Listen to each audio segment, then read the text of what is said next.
Good morning, he said, as he stroked his beard. Hey, I'm bundled up today because it was like 49 degrees out there when we woke up this morning. Uh, and actually, my face feels a little better because I've got a beard here.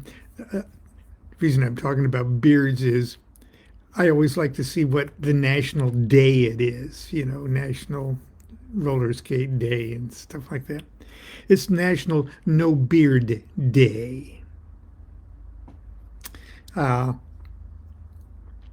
well, you don't know how bad I could look clean shaven. As a matter of fact, the last time I was clean shaven, I shaved my head too. Well, I have to Constance shave my head. Okay, I was I was in the bathtub. Okay, and lathered everything up, and uh, she gave me a real. Before that, she gave me a real short haircut, and then in the bathtub, went to work to shave my head. Okay, and shave my beard. Now I did that. I did that preliminary to what I wanted to be uh, a 50-day, a 49-day plus one magical retirement, but not one where I went any place. I couldn't afford to go any place or do anything, but it was during one of those recurring periods of unemployment that has characterized my life. I've been a bum since the beginning.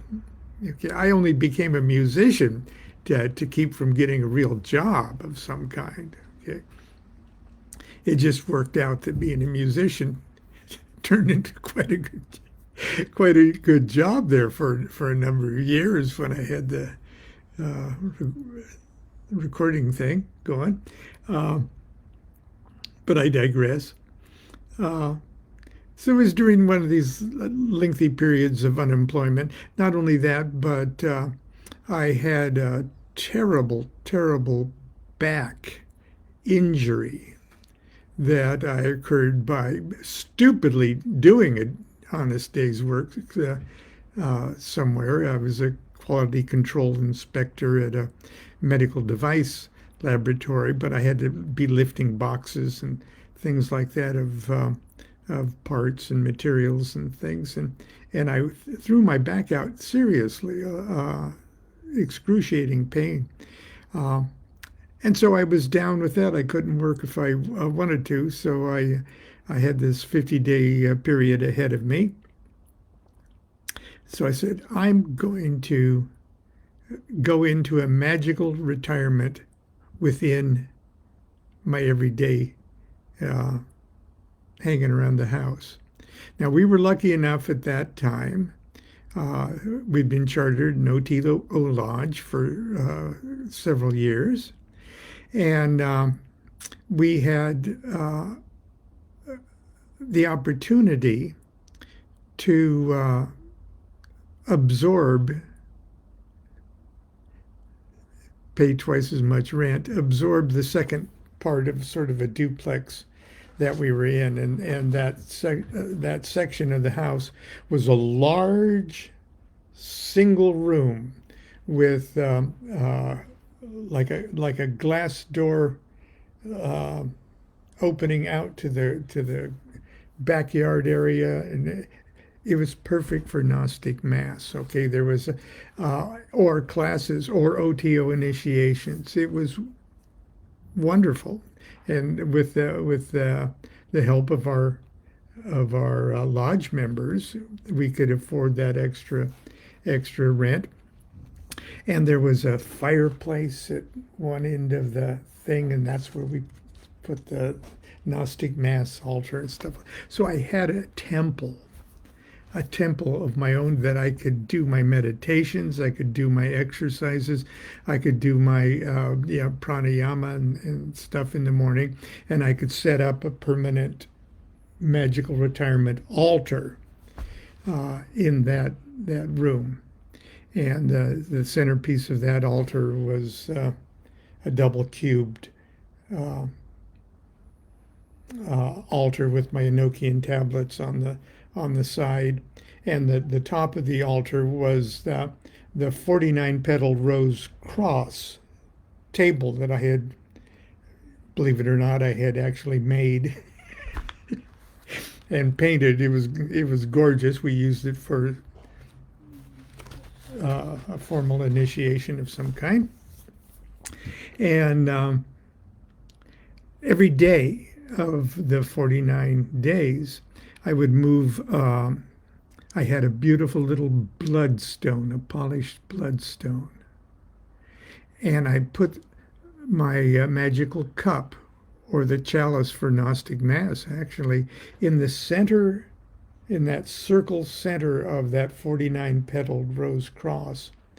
And I had that cup in there. And every day I would have every day I would move that bloodstone around the petals. The petals are 7 layers of 7 petals, okay? And on the 50th day, I could drop that bloodstone into the cup. The idea being every day I would inflame myself with prayer more and more and more and more. And every week I would continue to up the intensity of my morning practices. So the second week I did more pranayama, I did more exercises, I meditated longer, okay? Every day, every week I would add more and more and more until I was bonkers crazy by the end of the 7th week. And so before I embarked upon that 50-day marathon, which I called the Pentecost ritual, I called it, we had a chance to go to a wonderful party that was hosted by 93 Lodge in OTO in San Juan Capistrano, which was led by Doug and Karen James. And Karen James especially was like the Elsa Maxwell of the OTO. She hosted wonderful rituals, wonderful elaborate events and feasts and rituals and masses and such. So she just wanted to host a party, just a party where we would socialize like good 5th degree OTO members, just socialize. And she wanted it to be a heroes or villains party, okay? Come as your favorite hero or villain, okay? And I wanted to come as Aleister Crowley. That's who I wanted to come as, because he could be my most favorite hero and villain at the same time. So I said, this is a perfect time because I'll shave my head and beard so I could be like in that one picture of Crowley. I'll shave my head and beard, and I'll grow it back for the next 50 days when I do this ritual and go back home. So it's like the symbol of my magical retirement. And on the eve of that magical retirement, I shaved my head and beard, or I had it shaved. Okay. That was the last time I was clean shaven. And there's a picture of me with David Wilson, who would later on go on to be the writer S. Jason Black. And he was in Green Hornet costume. Uh, but anyway, I think maybe I posted the picture of that on Facebook.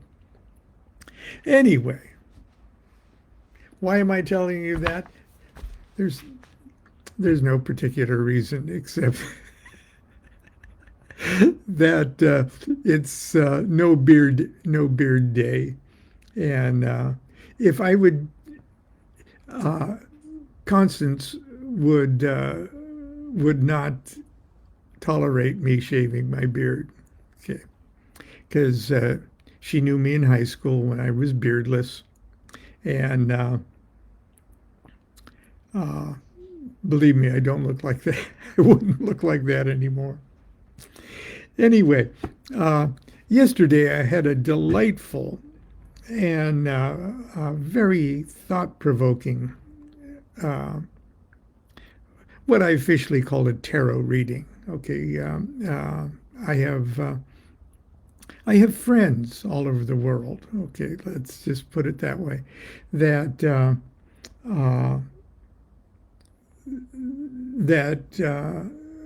I call on Facebook, or they call me on Facebook, and we arrange and schedule a tarot reading. Okay, uh, or what we call a tarot reading. What do we? It's a consultation. It's a consultation with Lon. Okay, uh, and it's a pleasure. And I don't charge for the consultation or the oracle at all. But my time itself is valuable to me, and so uh, uh, I charge for by the hour, okay, or by the half hour, and it's not much, and it's less than it. My fee hasn't changed. My hourly fee hasn't changed in over 20 years. So, uh, but anyway, uh, we eventually did a little tarot reading concerning an issue that was on his mind, but mostly he just wanted to talk about magic, and he had questions. He's sort of a beginning magical student, or within the first 2 years of sort of jumping on board the Crowley AA-ish kind of discipline. It's not I'm not his AA superior or anything like that, but just what I would do at Monday night class if people ask a question. Okay, and I was trying. It's kind of reminiscent of everything that I was going through in the first few years of my magical life, and the questions I had. It's easy for me to remember because I still feel that way. Uh, and it came. We're talking about the pentagram ritual evolving into the hexagram ritual, representing a shift of consciousness. Pentagram ritual sort of gets you comfortable with the "you are here" map in the universe that sort of sees your immediate objective reality as sort of being like on a flat Earth, north, south, east, and west, and elemental and all of that. And then moving to the hexagram ritual, it positions you different. Instead of positioning you on the earth, it positions you on the sun, and it obliges you to kind of expand your mind to a greater circular dimension, where now the landmarks are the fixed signs of the zodiac, or the zodiacal wheel, instead of which directions the wind blows as the sun illusionarily comes up and is up above and goes down, and is dark at midnight. So just stuff like that. And uh, it's really easy to sort of get hung up on the importance of the minutia of the rituals like that. And as you're doing it, of course, you're losing sight of what actually is happening in your brain as you move from the microcosmic elemental world of the pentagram to the macrocosmic planetary uh, world of the hexagram. You don't know what's happening while it's happening. You're just kind of doing this stuff like you're secretly, even secret from yourself, uh, lubricating, sticking an oil can, a magic oil can, into certain parts of your psyche and getting them to, oh yeah, I'm more in tune now with it. Oh, I get it. Yeah.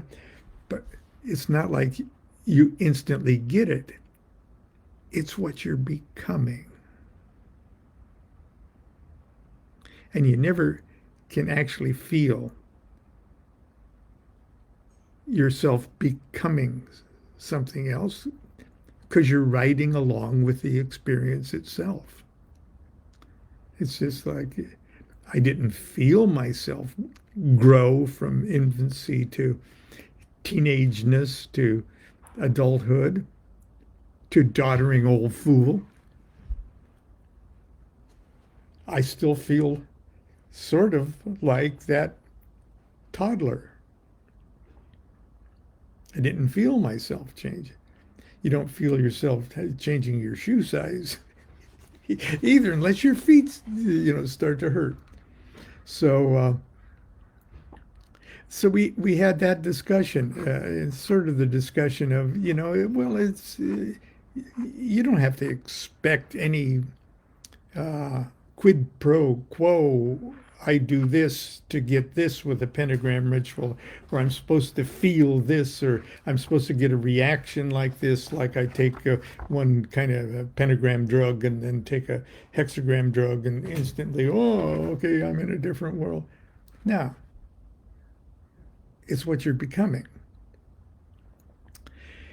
Uh, and years ago, back in 2016, I was asked to speak at sort of a conference in Minneapolis, uh, and it was full of fabulous. I was the biggest putz on the panel, okay, because they're Laird Scranton, okay, the great mind, and then there's adventurers and archaeologists and UFO people in science fiction. Uh, it, it was great, and I don't know why the Scotty, who was the organizer, I don't know why I was asked to be the keynote speaker, uh, but I was. I guess he'd read a book that he got a kick out of, and uh, so I was kind of in the position of introducing myself, and I had a slideshow, PowerPoint slideshow that I had,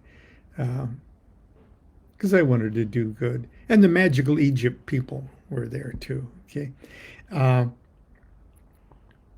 and so I was in the position of well, I'm going to have to sort of introduce myself and figure out why I was chosen to address this particular menagerie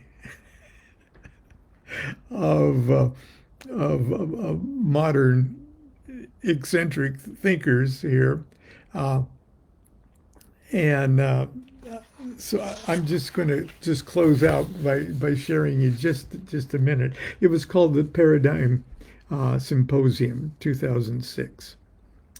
Uh, I have to confess, I don't know why Scotty asked me to be the keynote speaker. I'm not an archaeologist or explorer like Scotty and John. I'm not a brilliant researcher of ancient cosmology and language like Laird Scranton. I'm not a famous doctor like Rita or a psychologist like Sarah or a geologist like Scott or an architect and sacred geometry expert like Randall. And I wish I would have written their last names because um, many of them you might have recognized. And of course, I'm so lazy, I just, okay, Randall. Even though I've encountered more than my share of UFOs, I can't speak authoritatively on the subject like Travis or Richard or Peter or Nick. Okay. I'm not a university professor. My son is. Okay.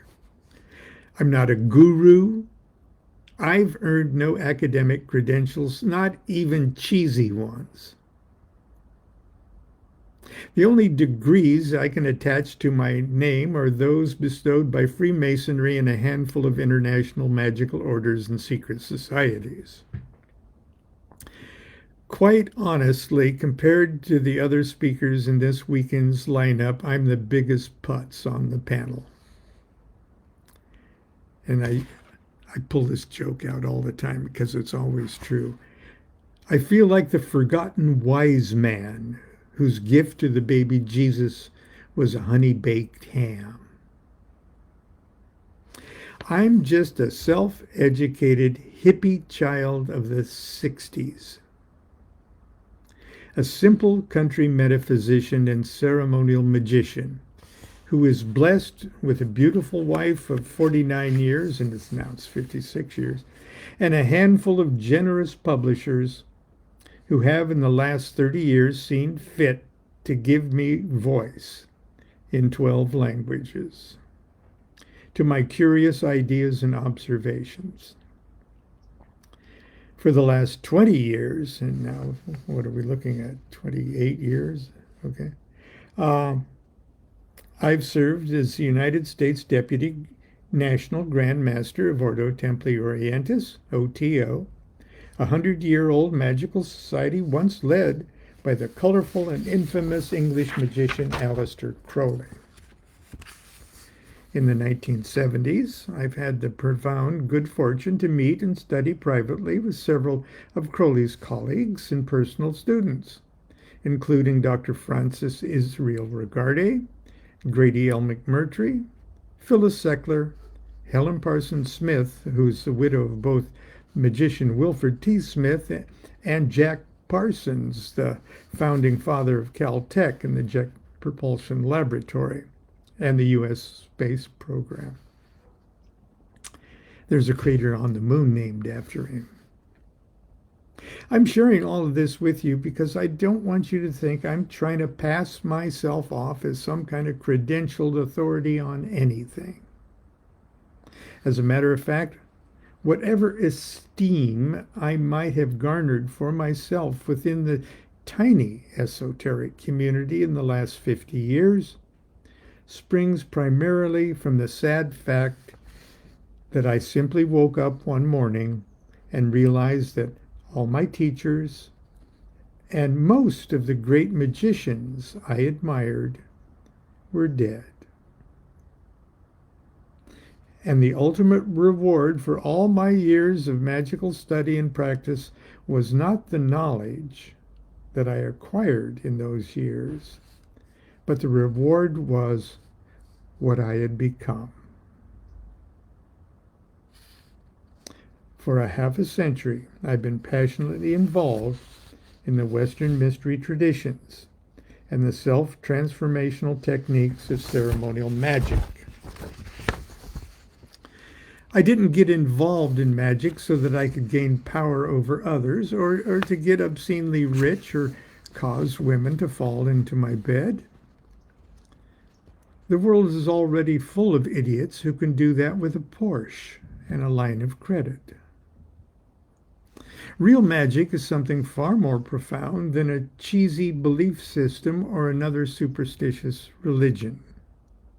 And without a doubt, the greatest magical secret I've learned is that the only thing that I can change with magic is myself. If I want to change the world, I must first change myself into the type of person that changes the world. If I want to fill my bed with lovers, I must change myself into the type of charming person who attracts lovers. Changing myself is what my magic is about. Ultimately, that's why each of us have incarnated as individual consciousness units, to become who we are, to grow, to mutate, to evolve so that we can fulfill and exhaust our individual potentiality, to achieve self-actualization, self-realization, illumination, to wake up.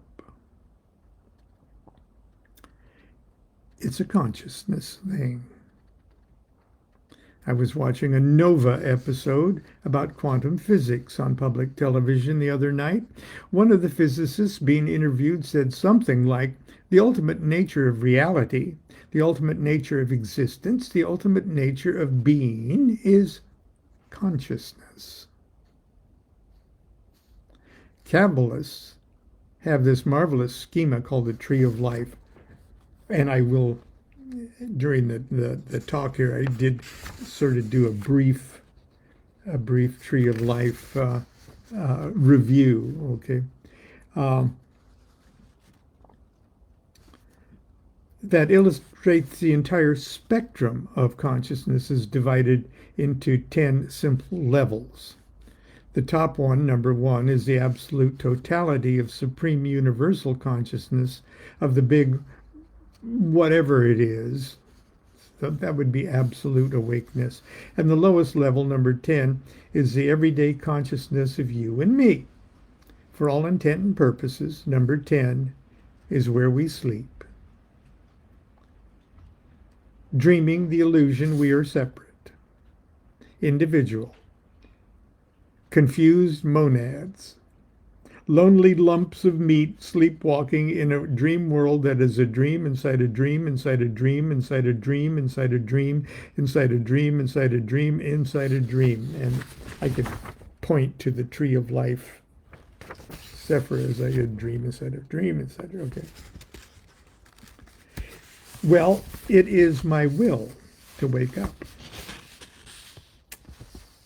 And magic is my way of willfully waking up. Throughout the ages, there's always been such people who recognize that we are on this ladder of consciousness, and that we all essentially are one, separated only by dreaming levels of dreaming, levels of consciousness above and levels of consciousness beneath us. In each age and culture, there have always been such souls who understand we are not only free to climb this ladder toward enlightenment, but indeed it is the purpose of life to ascend it until we reach the top and become profoundly identified with the absolute consciousness. Call it God or the Supreme Being or the great architect of the universe or just the big what it is. Most of us here this morning have no difficulty in recognizing our birthright as free spiritual beings. But how many of us can say the same thing about our 2 parents or our 4 grandparents or our 8 great-grandparents? Indeed, most of us need only look back a generation or 2 to encounter ancestors whose spiritual self-identity and worldview we would now view as laughably superstitious and blindingly ignorant. Spiritual bondage rather than spiritual liberation. Whether we realize it or not, we're all still profoundly handicapped by aspects of our ancestors' blindness. This morning, I'm going to focus on just one of the monstrous beams that has been jabbed into the spiritual eye of Western civilization. I believe the Knights Templar discovered this beam and tried their best to remove it. For the better part of 2,000 years, Western civilization has not only been spiritually asleep, we've been trapped in a nightmare. We didn't fall naturally into this terrifying slumber. We were pushed by individuals and institutions who, for various motives, needed to create a culture of spiritual zombies. You can find their greatest weapon in almost every American hotel room. Be careful. It has the power to create zombies. For centuries, it and other weapons it has spawned has been used to assemble those zombies into armies. Armies that have helped drown the world in a sea of blood. Zombies fighting against other zombies with their own weapon. This weapon is the father of the slave trade. It's the mother of global warming. It has directly or indirectly, actively or reactively been the instigator of at least one half of the nightmarish ideologies that are tearing the world apart at this very moment. But even more monstrously tragic than this weapons and weapons it has spawned is still being misused to blind our human family to our true divine nature as free human beings. I am, of course, talking about the Bible.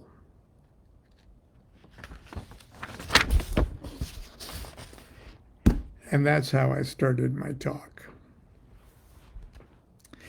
And many of the ideas came out of my book, The Key to Solomon's Key Is This the Lost Symbol of Freemasonry, which came out about that time, so it was fresh in my mind. Anyway, that's it for No Beard Day. Go out and don't shave your beard. Anyway, until tomorrow for Saturday morning cartoons. Continue to be good to yourself. Be good to each other. Do what thou wilt shall be the whole of the law. Love is the law. Love under will.